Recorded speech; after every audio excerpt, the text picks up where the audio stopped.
Menteri Keuangan, Purbayayudi Sadewa mengungkapkan, pemerintah telah menyalurkan 3 triliun rupiah THR kepada 631 ribu ASN pusat dari total 2,2 juta pegawai hingga 6 Maret tahun 2026. Sementara itu, THR dan gaji ke-13 pensiunan sudah tersalurkan 11,4 triliun rupiah atau sekitar 93,5% dari target penerima. Sedangkan ASN daerah baru terrealisasi 127,6 miliar rupiah karena baru 3 dari 546 Pemda yang melakukan pencairan. Menteri Keuangan, Purbayayudi Sadewa mengungkapkan, pemerintah telah menyalurkan 3 triliun rupiah THR kepada 631 ribu ASN pusat dari total 2,2 juta pegawai hingga 6 Maret tahun 2026. Sementara itu, THR dan gaji ke-13 pensiunan sudah tersalurkan 11,4 triliun rupiah atau sekitar 93,5% dari target penerima. Sedangkan ASN daerah baru terrealisasi 127,6 miliar rupiah karena baru 3 dari 546 Pemda yang melakukan pencairan. Pemirsa, harga minyak melonjak sekitar 5% pada perdagangan Kamis seiring meningkatnya kekhawatiran terhadap gangguan pasokan energi akibat eskalasi perang antara Amerika dan Israel melawan Iran. Konflik yang meluas di kawasan Timur Tengah mengganggu jalur pengiriman minyak dan memaksa sejumlah produsen besar di kawasan tersebut memangkas output. Ya, pemirsa, minyak mentah berjangka Brent ditutup melesat 4,93% menjadi 85,4 dolar Amerika Serikat per barrel. Sementara itu minyak mentah berjangka West Texas Intermediate melambung 8,51% menjadi 81,01 US dollar per barrel, level tertinggi sejak Juli 2024. Kenaikan harga minyak dipicu oleh terganggunya lalu lintas kapal di Selat Hormuz, jalur pelayaran strategis yang dilalui sekitar 1/4 perdagangan minyak dunia. Gangguan tersebut membuat aktivitas kapal tangker hampir berhenti total dan memicu kekhawatiran pasokan energi global akan terhambat. Analis JP Morgan Chase memperkirakan pasokan minyak dari Irak dan Kuwait dapat mulai berhenti dalam beberapa hari jika Selat Hormuz tetap ditutup.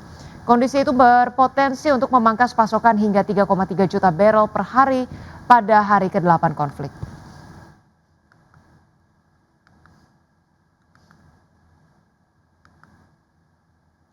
Selanjutnya pemirsa, update dari Bursa Global. Bursa saham Amerika Serikat ditutup turun pada perdagangan Kamis karena konflik di Timur Tengah memasuki hari ke-6 mendorong harga minyak lebih tinggi dan memicu kekhawatiran tentang inflasi.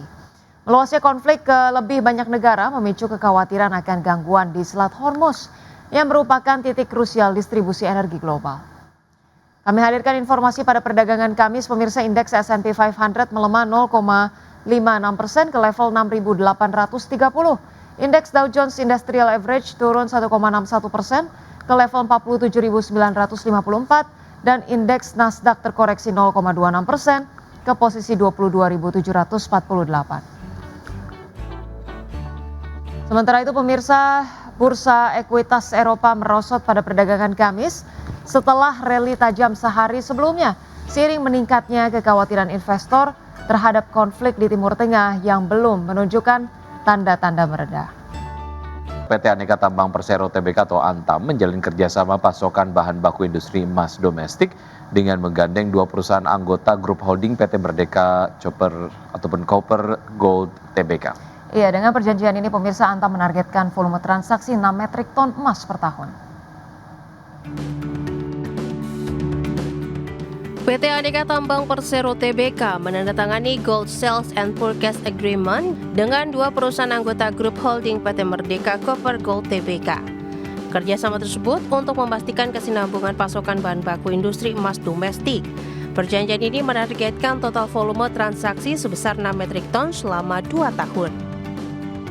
Direktur Komersial Antam, Handi Sutanto, menyatakan kerjasama ini menjadi bukti kedaulatan emas nasional, di mana hasil tambang emas Indonesia diolah menjadi emas murni yang siap dimiliki masyarakat. Hal ini juga merupakan komitmen Antam dalam mensukseskan program hilirisasi pemerintah.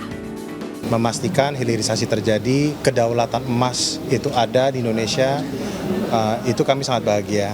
Dan tentunya ini tidak menutup perjanjian-perjanjian berikutnya dengan para penambang-penambang major lainnya di Indonesia.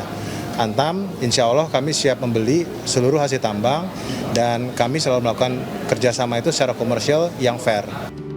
Sementara itu, Presiden Direktur PT Merdeka Copper Gold Tbk, Albert Saputro mengungkapkan kerjasama dengan Antam merupakan langkah strategis.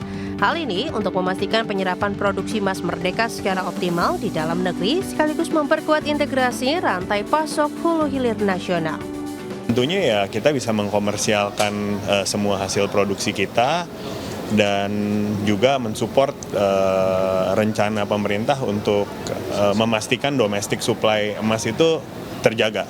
Karena seperti yang tadi Pak Handi bilang, kalau domestic supply-nya nggak ada kan mau nggak mau harus impor, sehingga kalau kita bisa mensupport ketersediaan emas di domestik, kita more than happy to do it.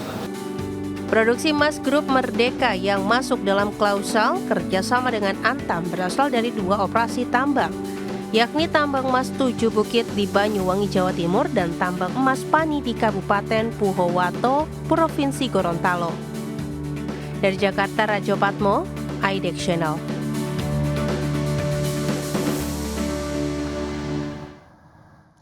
Ya, pemirsa, PT Pantai Indah Kapuk 2 Tbk membukukan lonjakan kinerja keuangan sepanjang tahun 2025. Ya, ditopang oleh performa top line yang solid, perseroan meraup laba bersih sebesar 1,14 triliun rupiah atau tumbuh 83,89% year on year. Emiten properti Besutan Agung Sedayu Group dan Salim Group PT Pantai Indah Kapuk 2 Tbk membukukan lonjakan kinerja keuangan sepanjang tahun buku 2025. Berdasarkan laporan keuangan per 31 Desember 2025, perseroan meraup laba bersih sebesar 1,14 triliun rupiah. Angka ini melesat 83,89% year on year dibandingkan perolehan pada tahun 2024 yang tercatat sebesar 623,91 miliar rupiah. Pertumbuhan laba bersih yang signifikan tersebut ditopang oleh performa top line yang solid. Perseroan mengantongi pendapatan bersih 4,31 triliun rupiah atau tumbuh 52,37% dari posisi tahun sebelumnya senilai 2,83 triliun rupiah. Secara rinci, segmen real estate menjadi kontributor terbesar dengan nilai mencapai 4,27 triliun rupiah. Capaian tersebut meningkat jika dikomparasikan dengan tahun sebelumnya, yakni sebesar 2,83 triliun rupiah. Dari sisi neraca keuangan, total aset perseroan per 31 Desember 2025 mencapai 50,58 triliun rupiah atau tumbuh 8,62% dibandingkan posisi akhir tahun 2024 yang sebesar 46,57 triliun rupiah. Penguatan fundamental juga terlihat dari sisi ekuitas yang melonjak 19,09% secara tahunan menjadi 31,66 triliun rupiah. Di sisi lain, perseroan berhasil menekan total likuiditas sebesar 5,31% menjadi 18,92 triliun rupiah. Berbagai sumber, IDX Channel.